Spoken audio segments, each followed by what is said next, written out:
Only 2 eggs today? Solidus must have taken the day off. 7, 8, 9, 2, 5, 9, 0, 3, 6, 0,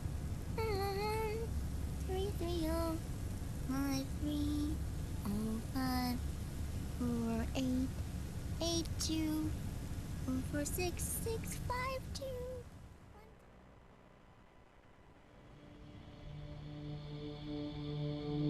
The Manhattan incident triggered a serious public backlash.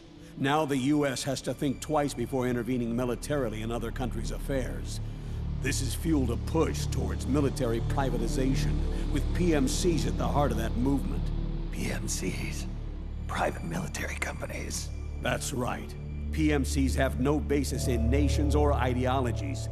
They are private enterprises, driven by profit. In addition to dispatching mercenaries to war zones, they secure weapons and train local soldiers. They're contractors for war itself, and business is good. Their clientele includes developed nations like the U.S., rebel factions looking to seize power by force, smaller countries lacking armies of their own, even terrorist groups.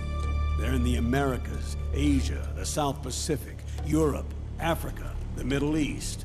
The rise of the PMC has spawned a war by proxy, and it's spreading across the globe. They're... Sonny, we'll eat them later, okay?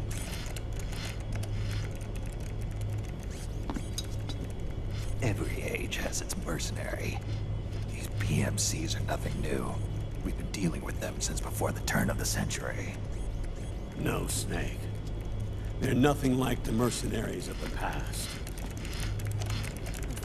They're ready. Sorry, I'm a little busy right now.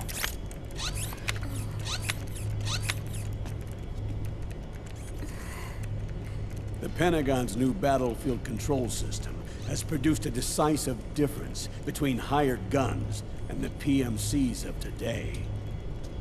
The system was developed by Arms Tech Security. Arms Tech? You mean AT Corp? Yeah. In recent years, AT Corp has shifted focus from weapons development to security tools. And since the establishment of AT Security, business has been booming. The system makes it possible to integrate not only micro-level information on individual soldiers and units, but also macro-level information about field conditions and order of battle. So they've finally achieved total real-time battlefield control. That's right. And as a result, the global presence of PMCs has grown explosively. Truth is, the rise of system-controlled PMCs has led to a dramatic decline in civilian casualties and human rights violations on the battlefield. A cleaner, safer battlefield. Makes for nice propaganda.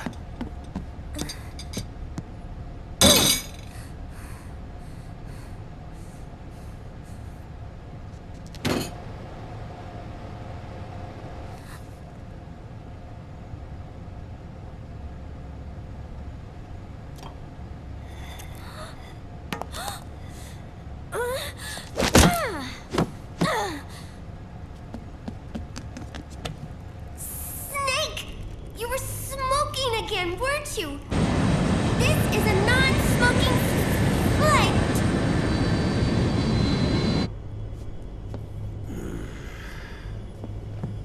There's more. State governments and rebel groups can't match the maintenance price of standing forces.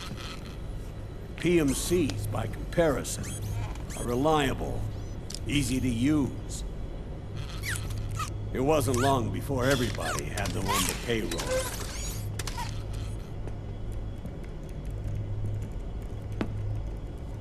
And, as a result, regular armies began to decline worldwide.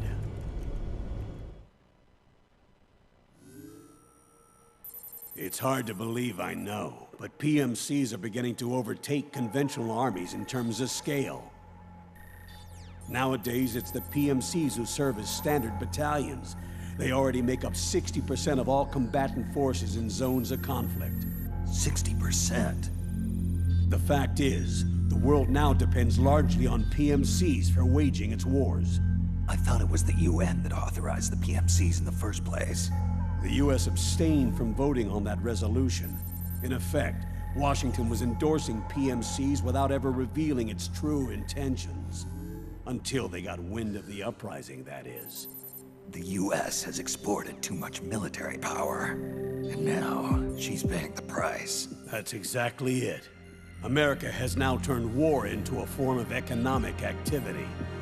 Analysts are calling it the war economy, in that it's picking up the slack for the downward-sloping oil market. But I, for one, don't intend to simply stand by and watch it happen. For the PMCs, market expansion entails fanning the flames of war. It means more refugees. War orphans. Child soldiers. Yes. Even as PMC soldiers get more specialized, they're also getting younger. Mercenaries spun off from state armies. Unmanned weapons. Child soldiers. Proxy battles in a new Cold War. There are hundreds of PMCs in business worldwide, and their numbers are growing. Currently, 5 of them are big enough to be labeled global powers. 2 in the US, and 1 each in the UK, France, and Russia. Reconnaissance has revealed that those 5 PMCs are run by a dummy corporation that acts as a single mother company. This mother company embodies the 5 largest PMCs. Her name is Outer Heaven. Outer Heaven? You mean? That's right. It's Liquid. Liquid? He's taken command of this immense army and is now preparing to unleash an insurrection. I watched him die. His will lives on, in the body of the man once known as Ocelot. He aims to fan the flames of war even higher, to create the perfect world once envisioned by Big Boss. The one world in which soldiers will always have a place. He must be stopped, before it's too late. Do you understand, Snake? Any means necessary. Just stop Liquid's insurrection. Even if it means killing him. You want Liquid dead. Isn't that right, Colonel?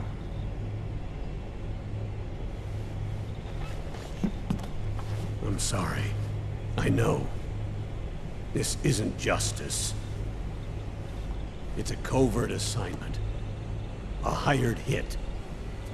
A wet works op targeting the head of a major multinational corporation. Why me? Because of the military might of the PMCs, and the effect they have on the economy. War is to the 21st century what oil was to the 20th, the pillar that supports the global economy. You'll recall a rather alarming report issued by that American think tank during the Cold War. One that described a new model for perpetual war. What we're facing now is a whole new ballgame. Iron Mountain's Delphi technique. That was fiction. It existed only on paper. The reality is far more serious. The global community is concerned, but they're all too afraid of the war economy collapsing to do anything about it. The UN, too. Sounds pretty self-serving to me.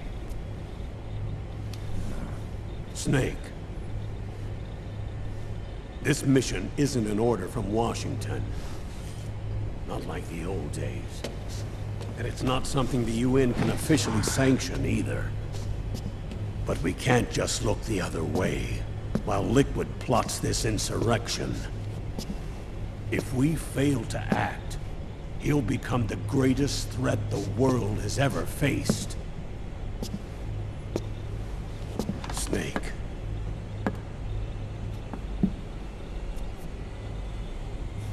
You're the only man I can trust.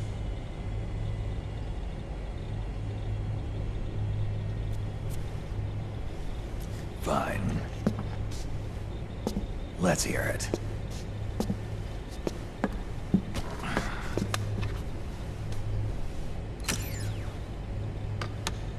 Our intelligence on Liquid's uprising originally comes via reports from U.S. Special Forces, who were mobilized after we at the UN reported our findings.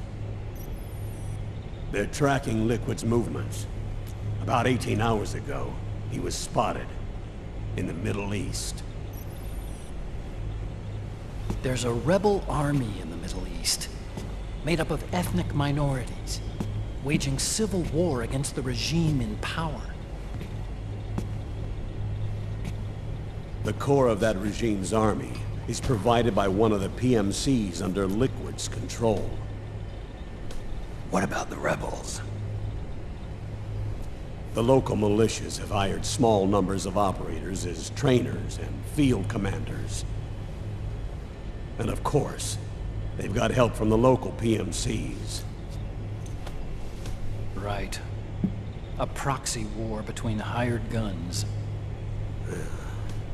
PMC versus PMC. A quagmire of war. All too typical victims of the new world economy. Snake, you'll be sneaking into the conflict zone via transport truck, disguised as one of the rebel army's hired operators. Your first objective is to make contact with our informants, Rat Patrol Team 01. They'll be expecting you. Rat Patrol, huh? They sound sneaky. They're a special forces team assigned to the Army's PMC Investigation Unit, CID. CID. Real rats of the Army. No. I can vouch for them personally. Friends of yours? You could say that.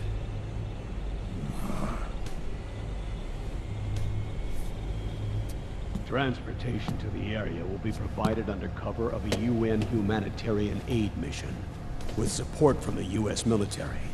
From there on, though, you'll get no protection, and no guarantees from anyone.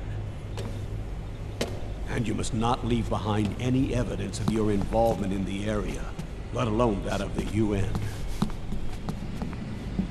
If word of this ever leaked out, it would spark a global firestorm.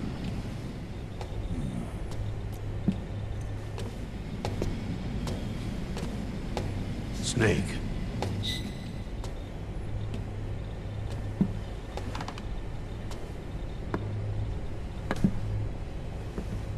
Will you do this for me?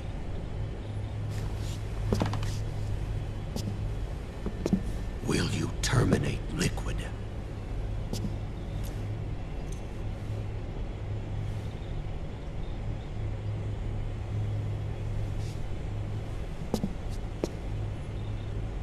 I'm not like the PMCs.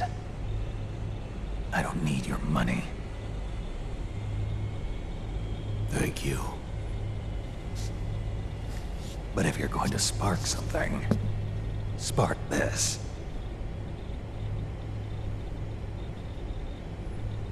Fine. I'll start my own fire.